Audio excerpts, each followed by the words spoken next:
Hi everyone, welcome to my channel পিপিস blog. তো আজকে আমি তোমাদের সাথে যে রেসিপিটা শেয়ার করব সেটা কিন্তু খুবই একটা আনকমন রেসিপি। সেটা হচ্ছে চাউয়ের সিঙ্গারা। তোমরা হয়তো অনেকেই খেয়েছো আর অনেকে খাওনি, তো চলো আজকে দেখে নাও যারা খাওনি। তো এখানে আমি প্রথমে দেখো সাদা তেলে একটু বাদামগুলোকে ভেজে নিলাম। তো তারপরে দেখো আমি এখানে দুটো ডিম একটু তেলের মধ্যে ভুজিয়া টাইপের বানিয়ে নেবো। তো এখানে আমি একটুখানি নুনও দিয়ে নিয়েছি, দিয়ে এটাকে আমি ভালো মতো নাড়িয়ে চাড়িয়ে দেখো ঠিক এরকম একটা লুকস আসবে ভুজিয়াটা করার পরে।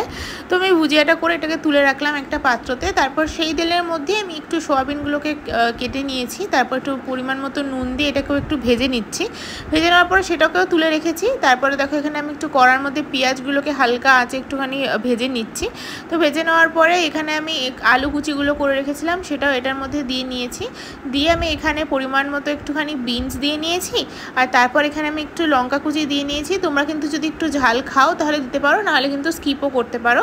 তারপরে দেখো এখানে আমি চাউগুলোকে সেদ্ধ করে রেখেছিলাম, সেখানে চাউটাকে দিয়ে আমি এখানে ওই যে জিনিসগুলো আগে থেকেই ভেজে রেখেছিলাম সেটা হচ্ছে এই সয়াবিন ভাজা, ডিমের ভুজিয়া, তারপরে এখানে আমি যে বাদামগুলো ভেজে রেখেছিলাম সেগুলো সব কিছু একসাথে দিয়ে নিয়েছি। তারপরে আমি এখানে একটু সয়া সস দিয়ে নিয়েছি যাতে একটু টেস্টটা ভালো হয়। আর এখানে আমি একটু ভিনিগারের বদলে একটু লেবুর রস দিয়ে দিয়েছি। তোমাদের যদি ভিনিগার থাকে তোমরা কিন্তু ভিনিগারও ইউজ করতে পারো। দিয়ে তারপর আমি এটাকে একটু ভালো করে নাড়িয়ে চাড়িয়ে নিচ্ছি। তো তোমরা মেনলি যেরকমভাবে চাউ করে সেরকমভাবে প্রথমে একটু চাউটা বানিয়ে নেবে। তোমরা যেরকম প্রসেসে চাউ বানাও সেভাবেই বানিয়ে নিতে পারো।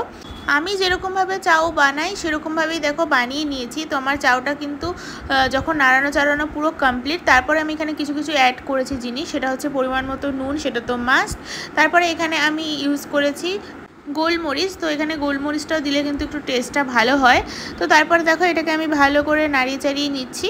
আমার চাও কিন্তু একদম শেষের দিকে, তো তোমরা একটু হালকা ফ্লেমে কিছুক্ষণ রেখে তারপর এটাকে নামিয়ে নিও। তো দেখো এখানে আমি সিঙ্গারার যে বাইরের পোর্শনটা সেটা বানানো এবার স্টার্ট করলাম। তো এখানে আমি নিয়ে নিয়েছি পরিমাণ মতো ময়দা। তোমরা যতগুলো সিঙ্গারা বানাবে সেই পরিমাণে একটু ময়দাটা নিয়ে নিও তোমাদের মতো করে। তারপর এখানে আমি তার মধ্যে দিয়ে নিয়েছি একটু নুন, হালকা চিনি, আর এখানে আমি সাদা তেল ইউজ করছি। তো তোমরা সব কিছু একটু পরিমাণ মতো ইউজ করো। তো দেখো এখানে আমি একটুখানি সব কিছুই মাখিয়ে নিচ্ছি ভালো করে। আমি কিন্তু শুকনো অবস্থাতেই একটু ভালো করে মাখিয়ে নিচ্ছি, তারপরে কিন্তু আমি এখানে জল ইউজ করব। তোমরা কিন্তু এমনভাবে মাখাবে যেন এরকম টাইপের একটু নাড়ু নাড়ু হয় শুকনো অবস্থাতেই। তারপর তোমরা এখানে একটুখানি জল ইউজ করে নেবে। তারপর তোমরা যেরকমভাবে সিম্পলি ময়দা মাখো, মানে লুচি কিংবা পরোটা করার সময় সেম সেভাবে একটুখানি মেখে নেবে। তো মাখার পর দেখো এখানে আমার রেডি হয়ে গেছে ময়দা মাখাটা। তো আমি একটা পাত্রে এটাকে রেখে দিয়েছি। তোমরা কিন্তু এটাকে 10 মিনিটের মতো রেখে দেবে। তারপরে যখন এটাকে ঢাকনাটা খুলবে তখন দেখবে এটা কিন্তু অনেকটা সফট হয়ে গেছে। তারপরে তোমরা এটাকে যেরকমভাবে আর কি ময়দা মেখে লেচি করে সেরকমভাবে কিন্তু তোমরা লেচিটা করে নেবে।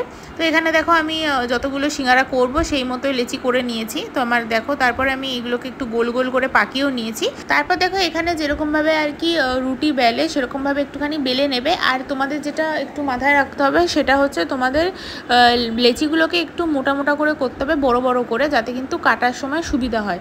তো দেখো এখানে আমি একটা বানিয়ে নিয়েছি। তারপরে এটা মাঝখান থেকে দুটো পোর্শনে ডিভাইড করে নিচ্ছি।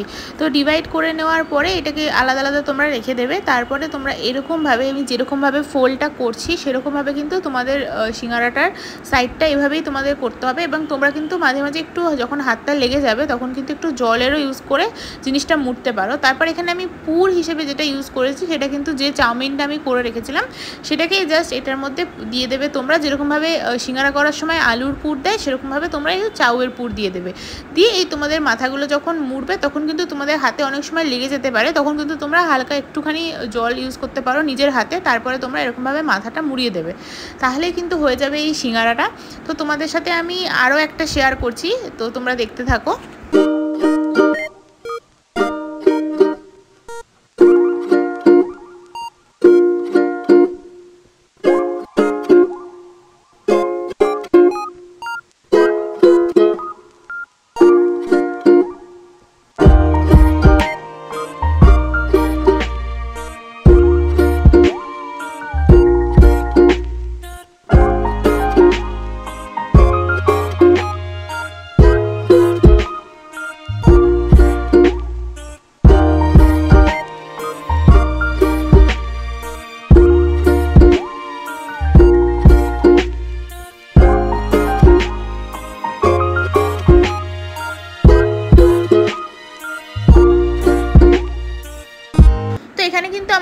কিছু বানানো রেডি। এটাকে জাস্ট শুধু একটু ছাকা তেলে ভেজে নিলেই কিন্তু চাউয়ের সিঙ্গারা একদম রেডি হয়ে যাবে। শুধু তোমাদের একটা জিনিসই মাথায় রাখতে হবে, তোমরা যখন ভাজবে তখন কিন্তু মাঝে মাঝে একটু উল্টে পাল্টে দেখে নেবে, নাহলে কিন্তু পুড়ে যাওয়ার চান্স থাকবে।